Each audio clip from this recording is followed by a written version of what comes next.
ma mère, elle m'appelle, elle est comme, t'es-tu en vie? Qu'est-ce qui se passe? Tu sais, c'est fais-tu niaiseux, l'immobilier, là, là? tu sais, ouais. Au podcast Les Réfléchis, animé par Gabriel Benoît, courtier immobilier, vous rencontrerez des invités de différentes sphères de l'entrepreneuriat qui vous parleront de leur parcours, de leurs échecs et de leurs succès pour vous aider à affiner vos propres méthodes de développement personnel et professionnel. Salut tout le monde! Aujourd'hui, au podcast Les Réfléchis, je reçois quelqu'un de spécial pour moi, quelqu'un qui est proche dans mon entourage, quelqu'un qui performe bien en immobilier, Laurence Lavoie. Laurence Lavoie, que ça fait 3 ans qu'elle est courtière, des statistiques assez impressionnantes, puis j'avais envie de la rencontrer aujourd'hui pour pouvoir parler avec elle justement de son mindset, de son parcours, puis de comment ça se passe depuis qu'elle est maman. Salut Laurence! Allô! Comment ça va? Ça va, toi? Ça va, merci. Merci. Merci d'être là. Ben, merci à toi de l'invitation. Je suis Ben oui. contente. Ça fait plaisir. Puis je pense qu'on va avoir plein de belles choses à discuter ensemble aujourd'hui. Puis c'est pour ça que j'avais envie de t'emmener. Parce que bon, ça fait, comme que j'ai dit, ça fait 3 ans que tu es courtière. Puis Ouais. ça roule? Ça va bien, ça va bien. On se plaint pas. Non, non, c'est sûr, c'est sûr. Mais oui, c'est ça, un gros changement récemment. Le bébé a 3 semaines aujourd'hui.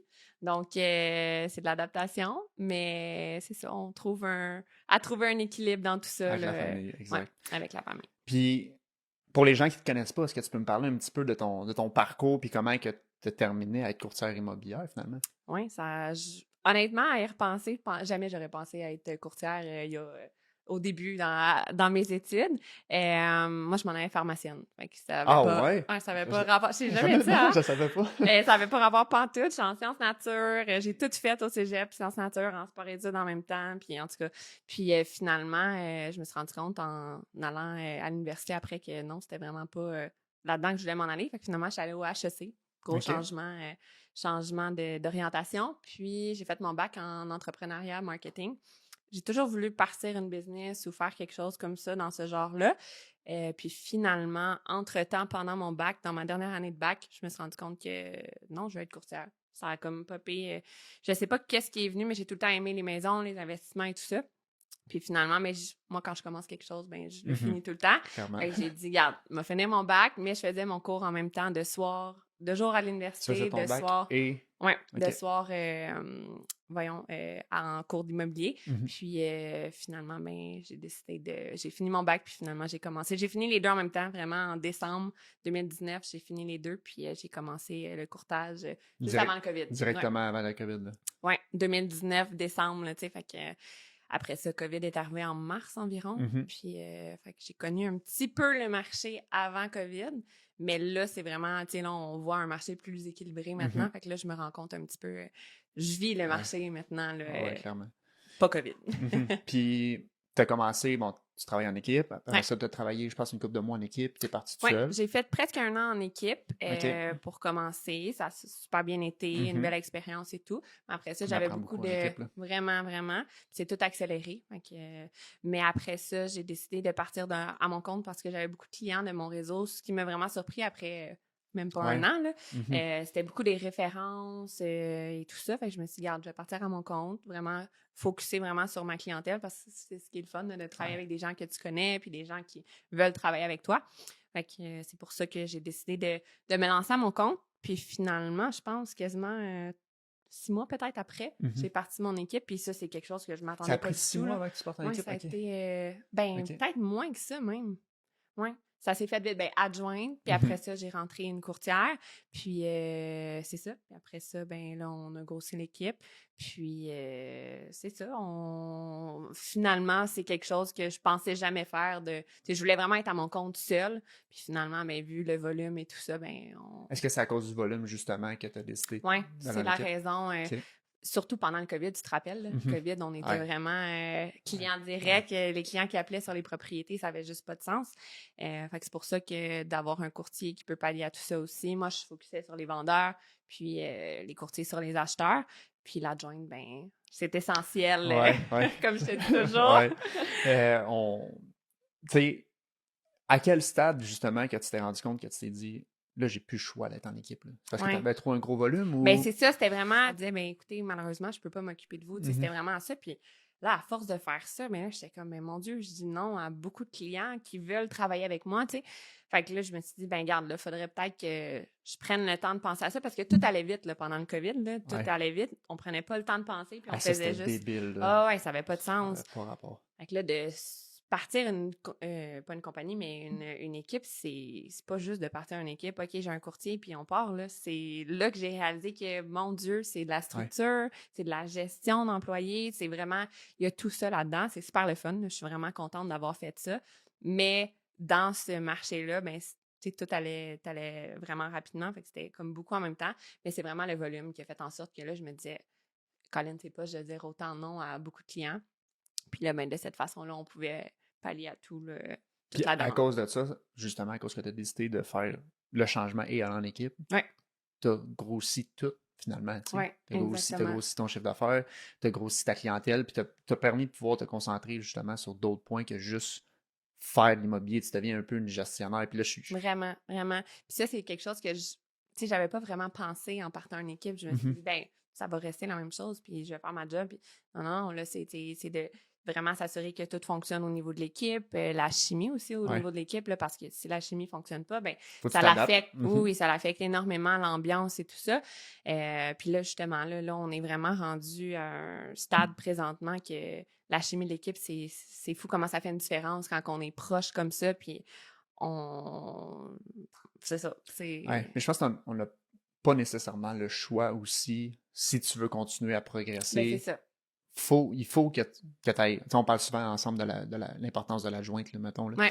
Si tu n'avais pas ton adjointe, là, Sarah, mettons. Là, imagine. Je sais pas ce que je ferais. Ben, exactement. Je serais pas dans l'immobilier. Honnêtement, c'est. Puis ça m'a pris du temps, là. Ça m'a pris quand même un certain. Ben, tu sais, ça n'a pas pris tant de temps si on voit ça comme ça 6 mois, mais ça m'a pris quand même du temps à comprendre que, Colin, il faut que tu délègues ça pour aller vraiment focusser sur les autres choses. Puis on veut tout pas déléguer au début, là. Tu sais, je t'en parle tout le temps, là. Je te dis, délègue ça. J'ai de la misère. C'est important, là, vraiment. Puis c'est là que ça fait la différence. Puis c'est là que ça se met à grossir, puis qu'on voit une différence. Mais ça m'a pris quand même un certain temps. Au début, je me rappelle, avant, c'était Noémie qui était mon adjointe. Puis je donnais quelques tâches, puis j'osais pas là, les autres choses. Pourtant, c'est toute l'administration, là, dans le sens que moi, je réponds à tous mes clients. Mes adjointes ne parlent pas nécessairement avec mes clients. Moi, je m'occupe vraiment des suivis avec les clients, mais eux, ils s'occupent de tout ce qui est derrière l'ordi. Fait que vraiment, de juste s'assurer mon marketing, s'assurer que les suivis avec les notaires soient faits et tout ça. Mais ça, c'est des choses que moi, je faisais avant, puis je me disais, ben non, elle peut pas faire ça. Mais, tu sais, quand tu te rends compte que, mon Dieu, il y a beaucoup de choses qu'elle peut faire. Juste faire mon horaire, s'occuper des demandes de visite et tout ça, là, de s'assurer que tout soit bien coordonné. En tout cas, c'est là que tu te rends compte que OK, bon, ben là, j'ai le temps de me concentrer sur mes évaluations, mes suivis clients. C'est les suivis, tu sais, on en parle souvent, là. Les suivis, j'avais de la misère au début. Mais aujourd'hui, honnêtement, tu t'es refait une structure encore plus stricte. Puis, corrige-moi si je me trompe, mais tu as vu une différence. Vraiment, à 100%. Puis, c'est parce que tout, on dirait, allait tellement trop vite. Tu sais, je me rappelle quand je suis partie à mon compte, juste de faire mes cartes d'affaires, de faire mon site web. J'ai tellement fait ça rapidement parce que le COVID, on pouvait rien, on travaillait tout le temps. Fait, on dirait que justement, quand j'ai eu mon adjointe, ben là, on a pu focusser sur OK, on va faire le branding comme ça, on va faire. Tu sais, là, tu as plus de temps, puis j'ai plus de temps avec mes clients aussi à 100%. Fait que je te le conseille à 1000%. Une adjointe à temps plein. Je te le dis souvent. Je sais. Puis, je suis un petit peu curieux de savoir comment que tu gères ta clientèle. Donc, de où qu'elle provient? Est-ce que tu es beaucoup... Je pense que tu n'es pas tellement dans la sollicitation. Non, c'est ça. Parle-moi un petit peu de, justement, comment que tu construis ta clientèle, finalement. Ben, honnêtement, c'est ça. Moi, j'ai horreur d'appeler les gens et de cogner au... Je pourrais pas, tu me connais, là. Je pourrais pas. Je pense que c'est un peu comme ça aussi, toi aussi. Je le fais pas tellement non plus. C'est ça. Ça se ressemble un peu de notre côté. Mais ça m'a... Au début, quand j'ai commencé, c'était vraiment les... Ben, c'est encore ça, là, les réseaux sociaux. Là, c'est sûr qu'il y a beaucoup de références. J'ai travaillé avec... exemple, j'ai vendu justement à mes clients hier, je suis en inspection, puis c'est le fils, j'ai vendu la maison des parents, sa fille, elle a acheté avec moi, elle a vendu avec moi, elle a racheté avec... Fait que, tu sais, on fait toute la famille par référence et tout ça, des fois les amis et tout ça. Puis ça m'a marqué comment, tu sais, je me disais, les références, je vais avoir ça dans 10 ans, quand ça va faire un certain temps que je suis courtière, mais comment les références peuvent venir vite. Puis, c'est ça. Je me suis toujours dit, ben un jour, il va falloir que je fasse de la prospection. Je suis chanceuse, tu sais, je le sais vraiment, parce que c'est pas tout le temps facile pour tout le monde, mais j'ai pas eu à en faire encore. Moi, c'est vraiment tout ce qui est réseaux sociaux. Mais t'en fais. J'en fais sur les réseaux sociaux. Exactement. Ouais. Puis. Mais c'est différent. T'harcèles, peut-être que les gens peuvent penser que j'harcèle les Ouais. gens dans les posts immobiliers, mais j'ai pas l'impression de comme, tu sais, justement, moi, me appeler puis me faire accrocher à la ligne au nez, là. Juste Le d'appeler rejet, des clients. finalement, là. Ouais, juste Ouais. d'appeler des clients. Au début, ça me stressait. Des clients que j'ai des mandats avec eux, là, j'aimais pas ça parler au téléphone. J'étais comme, moi, à l'aise, je suis plus quelqu'un en vrai, mettons. Fait que c'est ça. Fait que ça, ce côté-là, je suis pas rendue là à faire ça. Là, pour l'instant, je suis chanceuse, j'ai pas besoin. Mais c'est ça, tu sais, je vais poster beaucoup sur les réseaux sociaux. Je peux être peut-être même fatigante à poster des posts immobiliers et tout ça, mais moi, je trouve ça important de vraiment pousser là-dessus. Facebook, Instagram, TikTok, puis c'est niaiseux, mais exemple que, tu sais, moi, j'ai fait du patin pendant 15 ans, j'ai fait du fitness, j'ai touché à plusieurs sports, puis j'ai connu beaucoup de gens aussi là-dedans, mais c'est des gens qui, exemple, ils vont me suivre sur Instagram, qui n'auraient pas vu nécessairement que j'étais courtière, mais là, ils vont le voir parce qu'on se suit sur Instagram, on est amis sur Facebook. Fait que là, c'est comme ça qu'ils vont me contacter. On a beaucoup plus de business qu'on pense justement qui vient de là. Vraiment. Puis j'ai l'impression, puis c'est ça qui est difficile un peu, c'est que c'est pas tout le monde qui est à l'aise de se mettre de l'avant là-dessus. Mais je pense qu'aujourd'hui, On n'a pas le choix. On n'a pas le choix parce que la présence en ligne, les gens vont checker. Ils vont checker sur Google, ils vont checker sur Instagram, ils vont checker sur Facebook, ils vont regarder de quoi que tu as l'air, même avec TikTok maintenant aujourd'hui, 100%. qui est hyper important. 100%. Mais comme, il faut le faire. Il faut se mettre de l'avant, puis t'es la preuve en personne que comme le fait de le faire de façon récurrente parce que tu es très stable dans ce que tu fais, mais regarde qu'est-ce que ça fait aujourd'hui. Il te manque pas d'ouvrage, il te manque pas de listing. Non, c'est ça. Puis tu sais, ça paraît peut-être, tu le sais, là, toi aussi, tu poses beaucoup sur les réseaux et tout ça. Tu fais du beau contenu en plus, c'est vraiment cool. T'es gentil. Mais qu'est-ce que je voulais dire? C'est de la job quand même, là, tu sais, je parle à beaucoup de monde qui sont peut-être un peu moins réseaux sociaux, puis là, ils essayent un petit peu, mais ils me disent, mais comment tu fais de tout poster ta journée, puis c'est niaiseux, là, mais tu sais, des fois, tu es en visite avec le client, tu penses pas à prendre une photo. Exactement. Là, moi, souvent, OK, on rentre dans le tour, on s'en va à la prochaine visite, je prends une photo vite, mais c'est niaiseux, mais en postant tout ça, les gens voient que tu vas dans certains secteurs, dans certains coins, OK, tu fais ça. Fait que ça montre aux gens que tu travailles, puis les gens, de cette façon-là, ils veulent travailler avec toi aussi, là, tu sais. Fait que, mais c'est de la job quand même. C'est du travail, mais je pense que il devrait y avoir une partie de ta journée qui c'est quelque chose que je fais pas, mais je devrais. Qui est attribuée à ça. C'est comme, bon, là, je dois planifier. Un bloc, là, vraiment. Je dois planifier un bloc juste pour travailler sur les réseaux sociaux parce que, comme que je disais avant, c'est rendu, je pense, indispensable. Je regarde juste de où est-ce qu'il vient mes derniers listings, autres que les références. Ça, hein? C'est souvent, hey, j'ai vu que tu as fait telle chose, hey, c'est cool. Tu sais, puis tu investis beaucoup aussi parce que, mettons, tu investis des vidéos d'autre qualité avec tes listings, tu es présente, tu te montres. Puis ça aussi, je présente. La publicité aussi, Instagram et tout ça. Tu sais, moi, je monétise un petit peu côté listing. Moi, c'est de cette façon-là aussi que je fais ma présentation aussi de mise en marché, tu sais. Je leur explique que... C'est un gros point, là. Vraiment, là, puis je leur dis, écoutez, vous pouvez prendre un courtier qui va vous mettre sur Centris, puis se croiser les doigts, puis attendre, ça se fait, là, il y en a plein, mais, tu sais, nous, on va pousser plus loin aussi, puis c'est une raison aussi pourquoi j'ai pas un secteur ferme. C'est ça qui est difficile, tu dois le voir aussi avec les réseaux sociaux, mais il y a du monde qui vient, à un moment donné, j'avais eu un listing à Québec, mais ça, j'ai colisté, là, mais Trois-Rivières. Fait que, tu sais, on se promène partout. Puis c'est pour ça qu'on n'est pas tous dans le même secteur parce que les réseaux sociaux, c'est de partout. Là. Exactement. Vraiment, là, tu sais. Puis souvent, comme j'explique aux clients, les courtiers du secteur, c'était... Moi, je trouve que, je sais pas qu'est-ce que t'en penses, mais c'était plus dans le temps. Tu sais, maintenant, quelqu'un qui va acheter à Blainville, il va pas s'en aller nécessairement à Blainville. Souvent, il va s'en aller ailleurs. Ce que je trouve, et que j'ai remarqué après 5 ans, c'est pas tout le monde qui connaît des courtiers. Puis ils vont y aller avec qui connaît. Puis là, maintenant, il y a beaucoup de courtiers sur les réseaux sociaux. Vraiment. Puis ils vont y aller, je pense, avec celui qui a le plus beau branding, la plus belle présence, celui qui performe bien, puis celui qui s'affite avec les valeurs de la personne. Vraiment. Puis j'ai l'impression que mon service comme ton service, c'est ce que tu proposes à tes clients. Tu sais, quand tu fais ta présentation, tu fais comme, regarde qu'est-ce que je vais faire avec toi. Tu sais, que tu ailles une maison de X valeur ou de X valeur, mon service est le même. C'est la même chose. Exactement. C'est important. Là, exact. Que le client il se sente important. Puis, c'est la plus grosse transaction d'une vie. Là. On s'entend, là, acheter de l'immobilier. Peut-être qu'ils vont le faire une fois, 2 fois, mais il faut que l'expérience soit le fun. Puis ça, je pense qu'on travaille un peu... on travaille pareil pour ça, mais le service client, tu sais, ça, s'il y a bien quelque chose que même si on grossit ou quoi que ce soit, jamais je veux passer à côté de ça. Moi, c'est la chose qui est la plus importante. Puis ça, je le dis souvent, tu sais, vous pouvez avoir un courtier parce que souvent, les équipes, ben, tu sais, c'est correct, faut que tu délègues et tout. Mais moi, c'est vraiment, vraiment, vraiment Tu veux important. garder Je suis là du l'essence. début jusqu'à la fin. Ouais, c'est ça. Tu vas me voir à l'évaluation, à la mise en marché, aux photos, aux prises de caractéristiques. Je vais être là partout. Tu vas parler avec moi, tu ne parleras pas avec mon adjoint. Ça va arriver si je suis en rendez-vous puis c'est urgent, mon adjoint va pallier à ça. Mais après ça, je te rappelle puis je fais un suivi. Tu sais, c'est vraiment important parce que souvent, il y en a qui me disent que tu sais, il y a des listings qui me reviennent finalement parce qu'ils ne se sont pas vendus puis ils ont eu une expérience comme ça.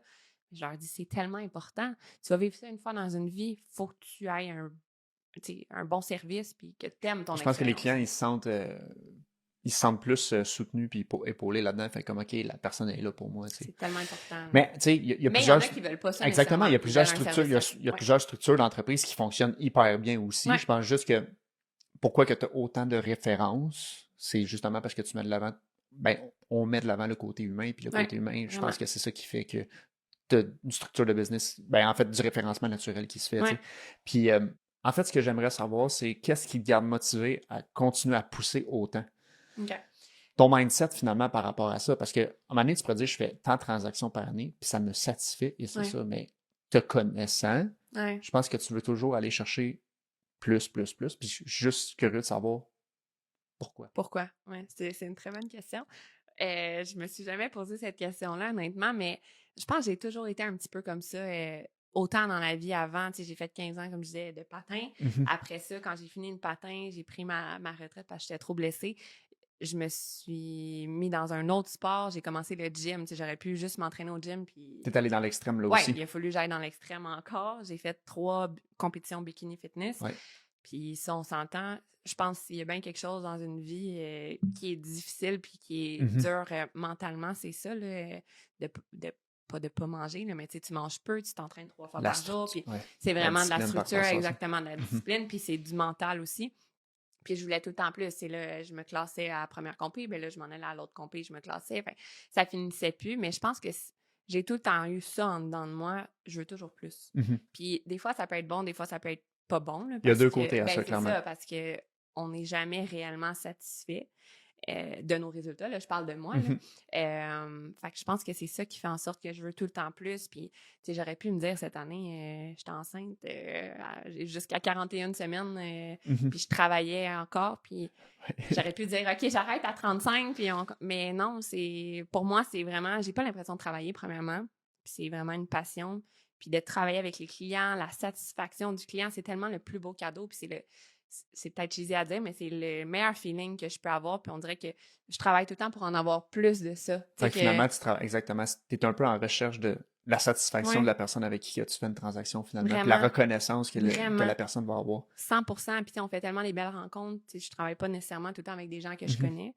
Puis c'est des belles rencontres qu'on fait. Puis non, vraiment, c'est vraiment juste on dirait que je veux toujours plus. Puis, tu sais, j'essaie de faire ça sainement, là, tu sais, dans le sens que... C'est pas évident, par contre. Non, c'est sûr. Mais c'est ça.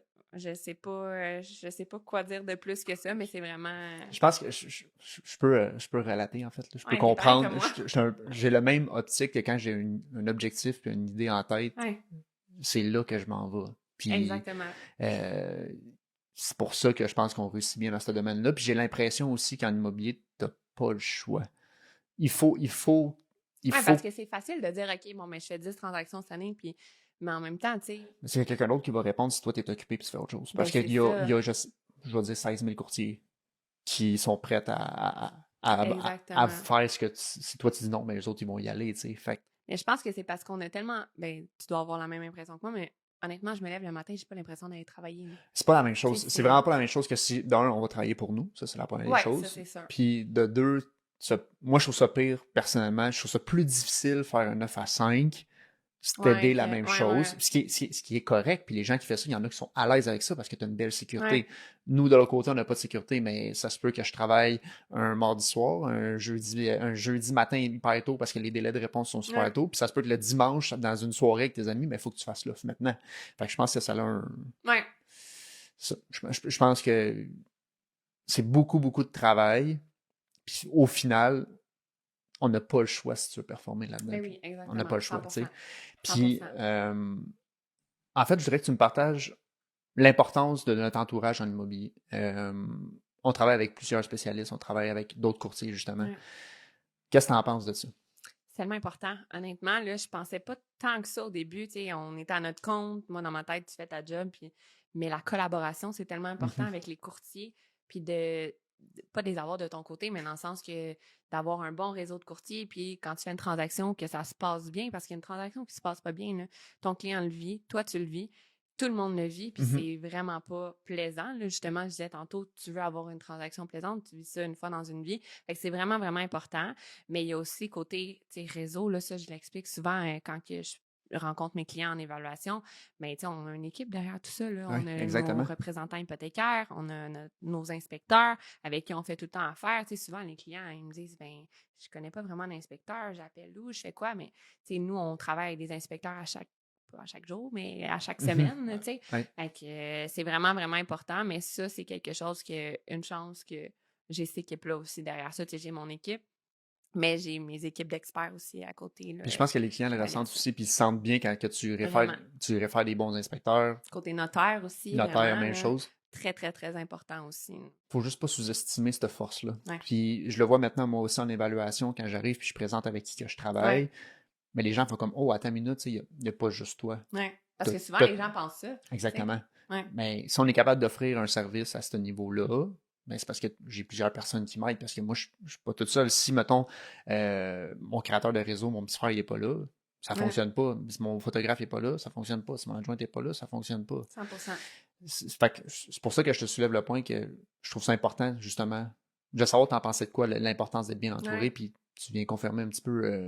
Tu sais, c'est de voir vraiment qu'il n'y a pas juste l'équipe, mais on a nos experts aussi dans tout ça. Là. C'est vraiment, vraiment important là, parce que on en voit souvent là, des gens qui ils vont prendre le bottin quasiment puis appeler un inspecteur. Puis souvent, ben c'est ça. Tu veux travailler avec quelqu'un qui va être capable de donner des bons conseils pendant l'inspection, pas juste de dire les problèmes sans trouver de solution. Ça, on le voit souvent. Là.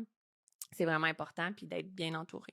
Puis là, j'ai eu d'aller là parce que t'es une machine des réseaux sociaux. Qu'est-ce que tu conseillerais aux gens qui veulent débuter, justement, à s'investir dans les réseaux comme ben, tu sais, je te parle de courtier, mais ça peut s'appliquer à n'importe quelle sphère, finalement, là, tu sais. C'est quoi que toi, tu conseillerais? Oui, c'est une bonne question. C'est sûr que c'est vraiment, tu sais, je l'ai dit à mes filles, de vraiment starter dès le début, même si souvent, ils me disent, mais là, je fais 2-3 stories, je vois pas, il y a personne qui m'écoute. C'est normal, tu sais, ça prendra pas une journée, 2 journées, une semaine. C'est du long terme, tu sais, tu le sais, là. C'est vraiment du long terme. Puis moi, ça fait longtemps, tu sais, même avant l'immobilier, j'étais sur les réseaux sociaux avec le fitness, je faisais des collaborations avec plein de compagnies. Fait que c'était quelque chose que c'était quand même, tu sais, je faisais ça, moi, à la base, avant. Fait que ça a été plus facile de le faire quand j'ai commencé en immobilier, mais c'est de vraiment être assidu. Être constant? Oui, être vraiment constant là, dans les stories, dans les posts. Moi, je suis plus stories que, tu sais, je fais des posts aussi, là, mais c'est vraiment, je mets l'emphase vraiment sur les stories. Puis c'est ça, je l'explique à mon équipe. Je trouve ça important parce que c'est là que tu vois, OK, bon, ben, elle a fait ça aujourd'hui, elle fait ça, elle fait ça.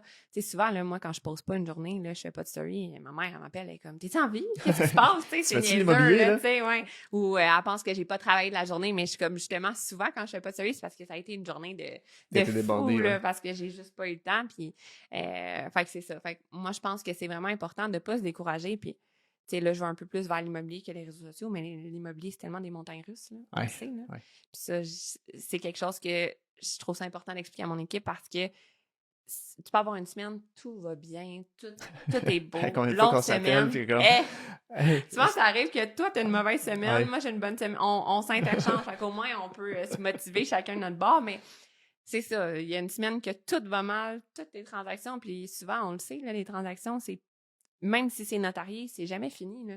Le client peut te rappeler 2 ans après qu'il y a eu un problème dans la maison ou quoi que ce soit, puis on est là, c'est important là, de répondre aux besoins des clients, même si la transaction est finie. En tout cas, là, je m'en vais plus loin, là, mais c'est ça. Fait que, tu sais, c'est de vraiment y aller le jour, mais que faut que tu dises qu'à un moment donné, ça va payer. Là. Puis c'est sûr que, tu sais, moi, c'est les réseaux sociaux, puis ça, je l'explique à mes filles aussi, mais c'est pas nécessairement tout le temps Non, exactement. ça pour tout le monde, tu sais. Peut-être que, tu sais, moi, j'ai Christelle, elle est bonne dans le porte-à-porte. Elle est super bonne pour faire ça. Elle aime ça. Moi, faire ça, j'aurais vraiment de la difficulté. Je lui lève mon chapeau. Mais, tu vois, elle, c'est qu'est-ce qu'elle préfère. Mais ça dépend vraiment pour tout le monde. C'est pour ça que des fois, de leur dire réseaux sociaux, oui, mais il n'y a pas juste ça. Ouais, c'est ça. Je pense que ça fait partie de ton équation de marketing qui doit être là. Chacun à sa façon. Puis fais-le bien, fais-le bien, sois constant. Puis c'est parce qu'on est dans un domaine que justement, si tu poses pas, tu as l'impression. C'est un peu plate, mais tu as l'impression que la personne n'a fait peut-être pas d'immobilier finalement, tu sais. Puis moi, ça, c'est souvent fou, ça là. qui m'arrive là, d'un début. Mettons, quelqu'un qui faisait pas de pause ou quoi que ce soit, je pensais pas qu'il quelque chose. Ouais, vraiment, je me disais ça. Mais tu sais, il y a tellement de monde qui pose pas puis qui roule. Puis qui roule super bien, 1000%. Exactement. Fait que ça dépend vraiment de chaque personne. Mais c'est ça. Moi, c'est ma technique à moi. Tu le fais bien, en tout cas. Merci. Puis, j'aimerais ça qu'on continue un petit peu sur le marché en ce moment. Oui. On est dans l'adaptation. Oui, je trouve ça bien si on peut échanger là-dessus. Ouais. De comment moi, que toi. La question en premier. Ouais. Tu trouves ça? Comment que je trouve ça? Il y a un gros changement depuis la dernière année. Ouais. Moi, de façon exceptionnelle, cette année, ça a été une de mes années que j'ai plus ça. roulé. Surprenamment parce que, bon, les taux d'intérêt ont monté énormément. Comment que ça va être prochainement? Bon, là, on le sait que récemment, ils viennent d'avoir une hausse encore. On ne sait pas si c'est terminé ou non, mais je pense que ça va donner un coup. Mais la surenchère est moins présente, tout dépendamment. Elle est encore. Dépendamment de la braquette, mais tout dépendamment de la braquette de prix. Elle l'est encore, elle est moins présente. Puis ça devient de plus en plus difficile pour les acheteurs d'acheter. Puis ça vient. Pour mettons, je parle des premiers acheteurs en ce moment, c'est extrêmement difficile parce que les gens ne se qualifient pas ou ça coûte trop cher, les prix sont trop hauts. Puis pas juste ça, les gens qui sont à hypothèque variable en ce moment, là, je me fais écrire énormément comme OK, encore, un autre. Puis chaque institution. Je suis là-dessus sur mon Plex en ce moment, là, puis on a Mais pas de exact, faire. toi comme investisseur, donc il y a d'autres investisseurs qui vivent ça, tu sais. Ouais. Fait que comment que ça va aller? Je te dirais qu'en ce moment, je vois ça vraiment comme une montagne russe, justement. Puis on monte, là, comme c'est pas évident. Là. Puis comment que ça va être? On espère juste que ça va bien se placer pour les prochains mois, mais en ce moment, je peux te dire que le marché, on ressent les hausses de taux d'intérêt, ça, c'est certain. C'est sûr. Il y a de l'immobilier qui se donne encore, il y a encore des listings. Moi, ce que j'ai remarqué aussi, c'est qu'il y a deux genres de vendeurs. Il y a des vendeurs qui veulent tester encore le marché, puis il y a des vendeurs qui, eux, ils ont fait une promesse d'achat conditionnelle déjà sur notre propriété, puis il faut qu'ils vendent. Puis eux autres, ils réussissent à vendre parce que souvent, le prix, normalement, il fait plus son sens. T'sais. Mais je trouve que justement, on est dans un marché qu'on s'adapte. Hey, t'évalues-tu de la même façon que t'évaluais il y a 4 mois? C'est pas pareil que tu évaluais il y a 6 mois, il y a 1 an, il y a 2 ans. Fait qu'on est tout le temps en train de changer l'évaluation. Vraiment. Puis toi, j'en pense quoi? 100%. Puis, tu sais, on le voit, tu sais, c'est différent de braquette en braquette. Tu sais, que j'expliquais tantôt, juste avant de venir, j'avais un client qui veut mettre en vente son condo, puis j'ai expliqué que la braquette jusqu'aux 500 000, ben, est pas tant affectée encore, là, présentement. C'est sûr que c'est plus du 100 visites, puis comme dans le temps du COVID, mais elle est encore bonne si t'es bien listé. Mais entre le 500 puis le 1 million, là, tu sais, moi, c'est plus ça que toi, tu fais, là. Fait que tu le vois beaucoup, Vraiment, là. c'est vraiment affecté présentement. C'est plus difficile. Puis après ça, drôlement, mais 1 million et plus, ben ça, non, sont pas affectés. Fait tu sais, c'est vraiment ça bouge s'adapter. quand même. Oui, vraiment. J'ai vu la surenchère il y a pas longtemps, là, dans 1 million et plus. Ouais. Tu sais, souvent, les gens, le taux d'intérêt n'affecte pas parce qu'ils payent une bonne partie cash et tout ça. Fait que ça l'aide aussi. Mais c'est ça, c'est vraiment la braquette entre le 500 et le 1 million, là. C'est pas facile pour les clients. Il faut vraiment être bien listé. Puis dès qu'on se liste un petit peu plus haut, ben là, il n'y a pas de demande, puis il faut s'ajuster. Fait que c'est vraiment, c'est de l'adaptation, mais justement, vu qu'on est 24/7 dans le marché, ben c'est à notre avantage parce qu'on sait qu'est-ce qui se passe, puis on est capable de bien guider nos clients là-dedans. Mais, tu sais, il y a encore, je veux dire, il y a encore des belles ventes, puis il y a encore des, tu sais, le marché n'a pas crashé, là.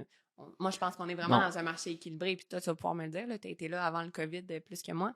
Ça ressemble un peu plus à ce que c'était. Tu sais, je peux afficher une propriété puis pas nécessairement avoir des visites dans les 40 prochaines. Les 40. Qu'avant, on était comme, mon Dieu, Si, qu'est-ce qui se hey, je passe? sais pas si, ben, c'est sûr que tu te rappelles, mais comme si on mettait une propriété à vendre puis tu n'avais pas de visite l'heure qui suit. quasiment dans l'heure qui suit, c'est comme, hey, Vraiment.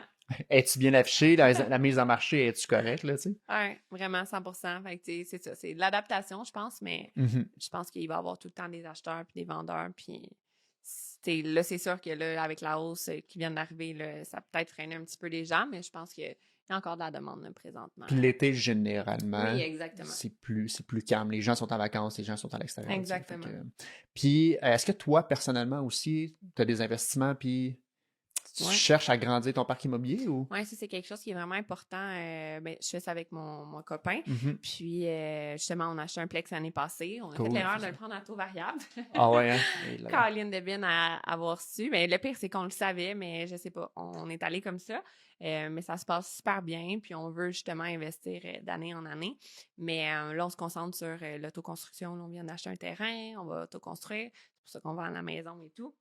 On est dans tout ça présentement. autoconstruction, on construit. Tu viens d'accoucher, Bébé. la business, ça roule. Déménage dans 2 semaines. Déménage dans 2 semaines. Écoute, on aime ça les projets, on Ouais. aime ça les défis.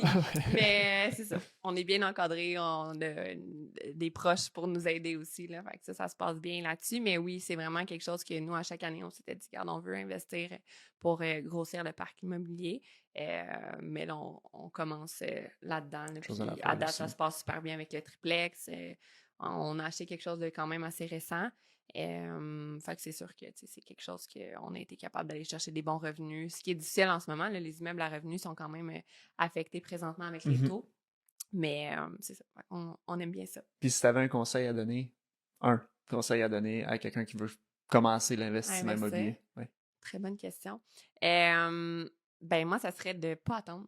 Honnêtement, là, puis ça, on le dit, là, ils le disent tout le temps, il faut que tu achètes hier et non demain. Mhm. Oui, c'est sûr qu'en ce moment, le marché avec les taux, c'est peut-être pas la chose la plus favorable, mais plus on va avancer dans le temps, plus les valeurs vont augmenter. Fait que c'est de ne pas attendre puis de se lancer tout de suite dans le projet, puis de prendre un courtier qui s'y connaît en investissement parce Aussi. que c'est important de faire le Chaque calcul. courtier a sa spécialité. Oui, exactement. Il y en a qui aiment moins ça, travailler là-dedans. Fait que c'est important d'avoir un courtier qui s'y connaît là-dedans. Moi, j'aime vraiment ça, le côté investissement, puis faire les calculs, voir avec les clients. Mhm. C'est sûr que d'avoir quelque chose de rentable présentement, c'est plus difficile, mais avec le temps, ça va venir. Là, fait que c'est de ne pas attendre puis de commencer tout de suite. Ben, je vais prendre le temps de te remercier parce que c'est inspirant de voir ce que tu fais. C'est vraiment cool. Gentil. Continue à faire ça. Déjà, tu as une très bonne année. On parle de 80 transactions et plus. Étant enceinte. Fait que je m'attendais pas à ça. continue à faire ça. Continue ta présence. Puis je vais juste te remercier d'avoir été là aujourd'hui. C'est pas plus long que ça. C'est gentil. Merci de m'avoir invité. Ça fait plaisir. Beau boulot avec le podcast. C'est vraiment cool. Ben, merci beaucoup.